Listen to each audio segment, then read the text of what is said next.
আসসালামু আলাইকুম ওরহমাতুল্লাহ। শবে কদর চেনা ও লাভ করার ১৩টি বিশেষ আলামত। কদরের রাতে অজস্র ধারায় আল্লাহর খাস রহমত বর্ষিত হয়। এ রাতে এত অধিক সংখ্যক রহমতের ফেরেশতা পৃথিবীতে অবতরণ করেন যে সকাল না হওয়া পর্যন্ত এক অনন্য শান্তি বিরাজ করতে থাকে। হাদিস শরীফে বর্ণিত আছে, শবে কদরে হযরত জিবরাইল আলাইহিসসালাম ফেরেশতাদের বিরাট এক দল নিয়ে পৃথিবীতে অবতরণ করেন এবং যত নারী পুরুষ জামাতরত অথবা জিকিরে মশগুল থাকে তাদের জন্য রহমতের দোয়া করেন। যে রাতটি লাইলাতুল কদর হবে সে রাতের কিছু আলামত হাদিসে বর্ণিত আছে। সেগুলো হলো, নম্বর ১, এই রাতটি রমজান মাসে, আর এ রাতের ফজিলত কিয়ামত পর্যন্ত জারি থাকবে। নম্বর ২, এ রাতটি রমজানের শেষ দশকে। রাসূল সাল্লাল্লাহু আলাইহি ওয়াসাল্লাম বলেছেন, রমজানের শেষ ১০ দিনে তোমরা কদরের রাত তালাশ করো।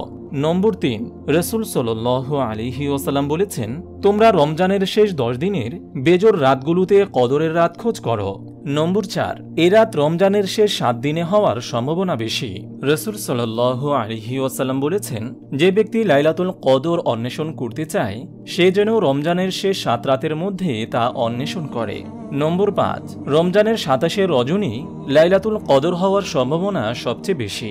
হাদিসে আছে, উবাই ইবনে কাব রাদিয়াল্লাহু তাআলা আনহু থেকে বর্ণিত, তিনি বলেন, আল্লাহ শপথ করে বলছি, আমি যতদূর জানি রাসূল সাল্লাল্লাহু আলাইহি ওয়াসাল্লাম আমাদেরকে যে রজনীকে কদরের রাত হিসেবে কিয়ামুল লাইল করতে নির্দেশ দিয়েছিলেন তা হলো রমজানের ২৭তম রাত।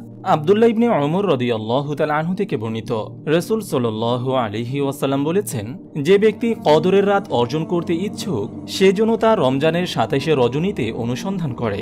নম্বর ৬, কদরের রাত হওয়ার ব্যাপারে সম্ভাবনার দিক থেকে পরবর্তী দ্বিতীয় সম্ভাবনা হল ২৫ তারিখ, তৃতীয় হল ২৯ তারিখে, চতুর্থ হল ২১ তারিখ, পঞ্চম হল ২৩ তারিখের রজনী।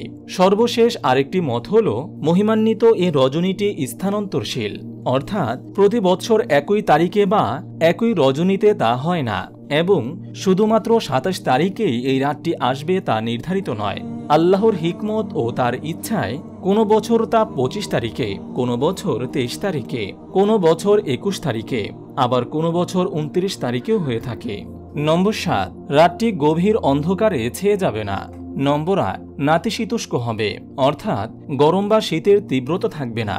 নম্বর ৯, মৃদুমন্দ বাতাস প্রবাহিত হতে থাকবে। নম্বর ১০, সে রাতে ইবাদত করে মানুষ অপেক্ষাকৃত অধিক তৃপ্তিবোধ করবে। নম্বর ১১, কোনো ইমানদার ব্যক্তিকে আল্লাহ তাআলা স্বপ্নে হয়তো তা জানিয়েও দিতে পারেন। নম্বর ১২, ওই রাতে বৃষ্টি বর্ষণ হতে পারে। নম্বর ১৩, সকালে হালকা আলোক রোশনি সহ সূর্যোদয় হবে, যা হবে পূর্ণিমার চাঁদের মতো। সহিহ বুখারী হাদিস নম্বর ২০২১।